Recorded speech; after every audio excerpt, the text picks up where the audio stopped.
अस्सलाम वालेकुम। आऊँ मैं मीर मुस्लिम ऐं अवां ॾिसी रहिया आहियो एमर्जिंग क्वेश्चन्स विथ मीर मुस्लिम।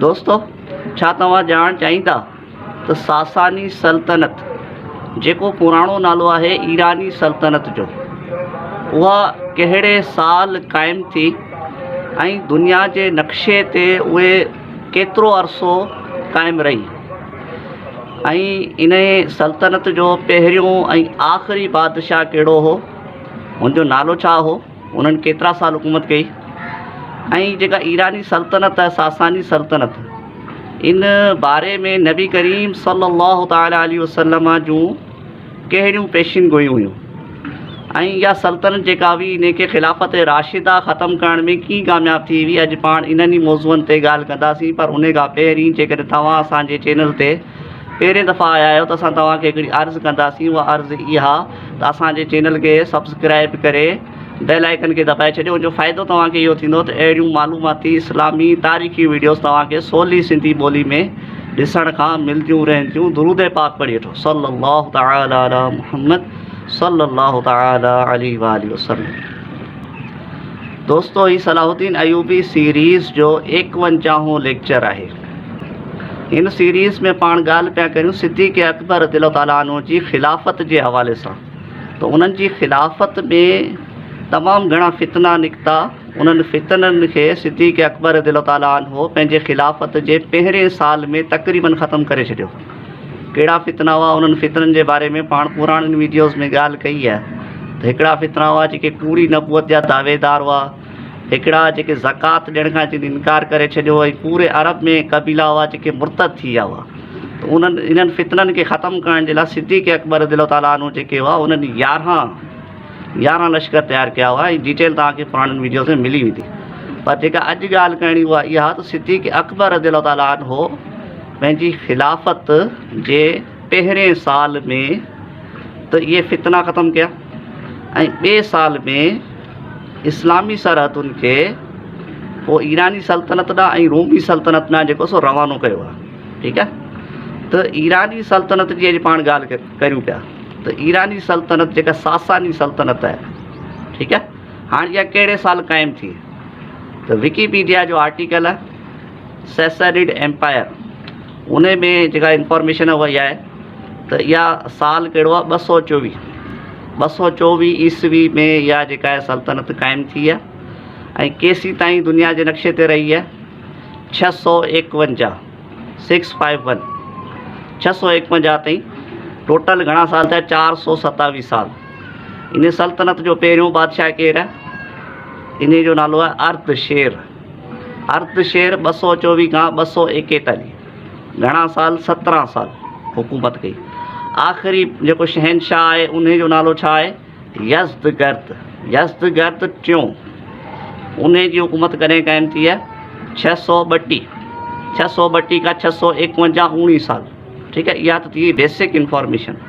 हाणे ॻाल्हि इहा था करियूं पाण, अच्छा थोरो तारीख़ुनि ते वरी गौर कजो, छो जो तारीख़ुनि जो ई सॼो कमु आहे। तारीख़ूं सम्झ में अची वियूं त सॼी कहाणी पाण खे सम्झ में अची वेंदी इंशाअल्लाह अज़्ज़ व जल। हाणे वरी था अचूं पाण, नबी करीम सल्लल्लाहु अलैहि वसल्लम पैदा कहिड़े साल थिया आहिनि? 571। ज़ाहिरी विसाल कॾहिं आहे? 631। नबूअत जो इज़हार कॾहिं कयो आहे? 610 ईस्वी। हाणे ॻाल्हि जेका नोट करण वारी आहे उहा इहा, चलो तव्हांखे क्लियर करे थो वठां त 602 ईस्वी खां 628 ईस्वी ताईं 26 साल ईरानी ऐं रूमी पाण में विढ़ंदा रहिया। हाणे 620 जेको साल आहे उन साल में थिए ईअं थो त जेके ईरानी आहिनि उहे ग़ालिब था अचनि कंहिं ते? रूमिन ते। ठीकु आहे, ऐं रूमिन खे शाम मां बि कढी था छॾनि, उहो कुस्तुनतुनिया ताईं पहुचायो था अचनि। ठीकु आहे, त 620। हाणे साल नोट कजो, इन साल पोइ थिए छा थो? ऐं नबूअत जो काओं साल आहे? 10हों साल। नबूअत जो इज़हार नबी अलैहिस्सलाम कहिड़े साल कयो आहे? 610। ऐं 620 जी ॻाल्हि पई थिए त नबूअत जो काओं साल थियो? 10हों साल थियो। हाणे छा आहे? मके जा माण्हू आहिनि, मके जे माण्हुनि छा कयो आहे? मुसलमाननि खे तंज़ कयो आहे। छा चयो आहे? चवनि था त असां आहियूं बुत जा पुॼारी, बुतनि खे था मञूं। असांजा जेके भाइर आहिनि किथे ईरान में, उहे छा जा पुॼारी आहिनि? बाहि जा पुॼारी आहिनि। उन्हनि छा कयो, असांजे भाइरनि तव्हांजे भाइरनि खे शिकस्त ॾेई छॾी। तव्हांजा भाइर कहिड़ा? अहले किताब, यानी तव्हां सम्झो था न ईसाई जेके आहिनि अहले किताब आहिनि, इहे बि तव्हां वांगुरु आहिनि, तव्हांजा भाउ आहिनि। इन्हनि खे शिकस्त थी वई आहे। हाणे हिकिड़ो टाइम ईंदो असां तव्हांखे बि शिकस्त ॾेई वेंदासीं। असांजे भाइरनि तव्हांजे भाइरनि खे शिकस्त ॾिनी आहे, असां तव्हांखे बि ख़तमु करे वेंदासीं, तव्हांजो नालो बि कोन हूंदो। इहा ॻाल्हि मुसलमाननि खे बहरहाल ॾुखी लॻे थी। पोइ अलाह ताला क़ुर जूं आयतूं नाज़िल करे थो। उहे आयतूं आहिनि सूरह रूम जूं। सूरह रूम जी उन्हनि आयतुनि में अलाह ताला छा थो चए त हींअर त इहे जेके ईरानी आहिनि उहे बेशक फ़ातह थी विया आहिनि, पर कुझु सालनि में रूमी वरी ईरान खे फ़तह कंदा। ठीकु आहे, इहा ग़ैब जी ख़बर हुई, क़ुर ॾिनी। हाणे जॾहिं मुसलमाननि उन्हनि खे ॿुधाई काफ़िरनि खे क़ुर जूं आयतूं, त उहो काफ़िर हुआ, उहो ईमान त आणींदा कोन हुआ, त उन्हनि खिल कई, मज़ाक़ कई। त सिद्दीक़ अकबर रज़ियल्लाहु ताला अन्हु जेको शर्त रखी छॾी, उन्हनि खे यकीन हो क़ुर ते, शर्त रखी त हेतिरा उठ तव्हां चया, जेकॾहिं इहा ॻाल्हि ग़लति थी ऐं जेकॾहिं ॻाल्हि सच थी तव्हांखे उठ ॾियणा आहिनि। उन टाइम ताईं शर्त जे हराम हुजण जूं बि हुकुम नाज़िल कोन थिया हुआ। ठीकु आहे, ऐं पोइ जेको आहे सो ऐं विदिन 9 इयर्स 9 सालनि जे अंदरि यानी 628 627 इहो उहो टाइम आहे जंहिं टाइम ते मुसलमान जंगे बदर जेका आहे उहा खटी आहे। हिते मुसलमान खटनि पिया कुरैश खां जंगे बदर पहिरीं, ऐं हुते वरी रूमी वापसि खटिया आया आहिनि कंहिंखां, ईरान खां 627 626 इहो साल। त चवण जो मक़सदु इहो आहे त हिकिड़ो पाण खे इहा हिस्ट्री जेका तारीख़ आहे, क़ुर जूं आयतूं आहिनि, क़ुर जी आयत बि पाण खे सम्झाए वेठी त तव्हां इंटरनेशनल अफेयर्स खे ॾिसो। उन टाइम जो सुपर पावर कहिड़ियूं आहिनि, हिकिड़ी त रूमी सल्तनत आहे, हिकिड़ी ईरानी सल्तनत आहे। त क़ुर बि दावत ॾिए पियो त इहो ॾिसो तव्हां त दुनिया जहान में थिए छा पियो।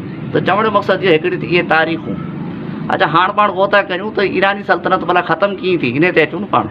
हाणे इन जूं जेकी वजूहात आहिनि उहे बेसिकली मुंहिंजे हिसाब सां 2 वजूहात आहिनि। हिकिड़ी वजह त इहा आहे त 602 खां वठी 628 ताईं, ठीकु आहे, 602 628 26 साल पाण में विड़िया आहिनि। केरु विड़िया आहिनि? रूमी ऐं ईरानी पाण में विड़िया आहिनि, ऐं ॿई सल्तनतूं कमज़ोर थी वियूं। ज़ाहिर सी ॻाल्हि आहे 26 साल पाण में विढ़ंदा त पैसो हूंदो, माण्हू बचंदा कोन बचंदा, ऐं जेके बचंदा उहे थकियल हूंदा, उहे विढ़ंदा वरी कीअं।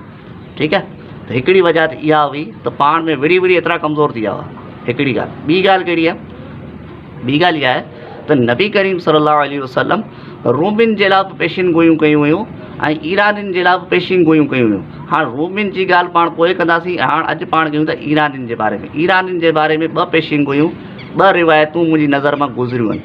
हिकिड़ी रिवायत आहे उहा इहा त जॾहिं नबी अलैहिस्सलाम हिकिड़ो ख़त लिखियो हो न ईरान जे बादशाह खुसरो परवेज़ खे, कॾहिं सुलह हुदैबिया खां पोइ, त तव्हां ईमान आणियो, ईमान क़बूल करियो। त बहरहाल खुसरो परवेज़ जेको उन नसीब में ईमान कोन हो, पर उहो पोइ गुस्ताखी कई। हाणे उन गुस्ताखी कया, मुंहिंजी हिमत कोन्हे आउं तव्हांखे ॿुधाए सघां। ठीकु आहे, ऐं उन छा कयो, नबी अलैहिस्सलाम जे ख़त मुबारक खे जेको आहे सो शहीद बि करे छॾियो। त नबी अलैहिस्सलाम जेको आहे सो चयो त अलाह ताला हिन जी रियासत जेका हिन जी सल्तनत आहे, ईरानी सल्तनत आहे, अलाह ताला उन खे बि पारा पारा करे छॾियो, टोड़े छॾियो, टुकड़ा टुकड़ा करे छॾियो। ऐं पोइ थियो बि ईअं, सिर्फ़ु हिकिड़े साल में आहिनि 628 627 जा वाक़िया आहिनि। ऐं 628 ईस्वी में थिए ईअं थो त जेको खसरो परवेज़ उनजो जेको पुटु हो, उन पुट जो जेको नालो आहे उहो विकीपीडिया जे आर्टिकल में लिखियलु आहे, कवद सानी। उन पंहिंजे पीउ खे क़तलु कयो ऐं हुकूमत ते अची वियो। पर 4 साल उते जेको आहे न ईरान में जेका ईरानी सल्तनत आहे उते तमामु घणी तवाइफ़ुल मुलूकी आहे, का हिकिड़ी मज़बूत हुकूमत कोन्हे, हर जॻह तां बग़ावतूं आहिनि। त 4 साल खाना जंगी आहे, इंतिशार आहे तमामु घणो। त बेसिकली इहा जेका पेशिन गोई आहे सा पूरी पई थिए, त टुकड़ा टुकड़ा थी वियो आहे 628 खां 632 ईस्वी ताईं। 4 साल खाना जंगी इंतिशार। पोइ 632 में केरु आयो? आख़िरी पातशाह यज़दगर्द टियों। हाणे यज़दगर्द टे छा कयो उन ते पाण अचूं था, पर पहिरीं पाण ॿी पेशिन गोई जी ॻाल्हि था करियूं। ॿी पेशिन गोई इहा आहे त नबी अलैहिस्सलाम हाणे किताब कहिड़ी आहे? किताब आहे सीरत मुस्तफ़ा। सीरत मुस्तफ़ा किताब आहे, उन में हिकिड़ी जेका आहे सा रिवायत आहे उहा इहा आहे त नबी अलैहिस्सलाम जॾहिं मके खां मदीने हिजरत पे कई त नबी अलैहिस्सलाम ते हिकिड़ो ऐलान थी वियो हो, मके वारनि कयो हो त जेको नबी अलैहिस्सलाम खे अस्तग़फिरुल्लाह पकड़े करे खणी ईंदो त उनखे 100 ऊठ मिलंदा, 100 ऊठ। हाणे 100 ऊठ जी जेका लालच हुई न उहा तमामु घणी हुई, ऐं तमामु घणा माण्हू जेके नबी अलैहिस्सलाम खे ॻोल्हण जे लाइ निकिरी विया हुआ। पर हिकिड़ो शख़्स हो जंहिंजो नालो हो सुराका बिन मालिक। सुराका बिन मालिक नबी अलैहिस्सलाम खे ॾिसी वरितो रस्ते में ऐं पंहिंजो घोड़ो डोड़ाईंदे करे आयो पिए, ऐं हुनजो घोड़ो जेको आहे सो ठोकर खाए किरियो थो पए। यानी घोड़ो भी किरे थो, ही भी किरे थो, पर 100 ऊँट वॾा हूंदा आहिनि। त 100 ऊँटनि जी लालच में वरी उथे थो, वरी थो हले। त नबी अलैहि दुआ कनि था त जेका ज़मीन आहे उहा घोड़नि जे गोॾनि ताईं धसियो थी छॾे, अञा पेठि धसी पे, पर सुराका रड़ियूं थो करे त या रसूल अल्लाह मुआफ़ी, या मोहम्मद सल्लल्लाहु अलैहि वसल्लम मुआफ़ी, अमान अमान। त पोइ नबी अलैहि रहीम आहिनि, करीम आहिनि, हुननि त माफ़ करे छॾियो। तो ज़मीन बि छॾे ॾिनो ऐं पोइ ॿाहिरि निकिरी आयो। पोइ सुराका बिन मालिक हाणे इहो मौजो ॾिसी चुका आहिनि, अचनि था नबी वटि ऐं नबी खे चवनि था त या रसूल मूंखे अमान जो परवानो लिखी ॾियो। अमान जो परवानो लिखी ॾिनो आहे, पोइ हुतां हलिया विया आहिनि।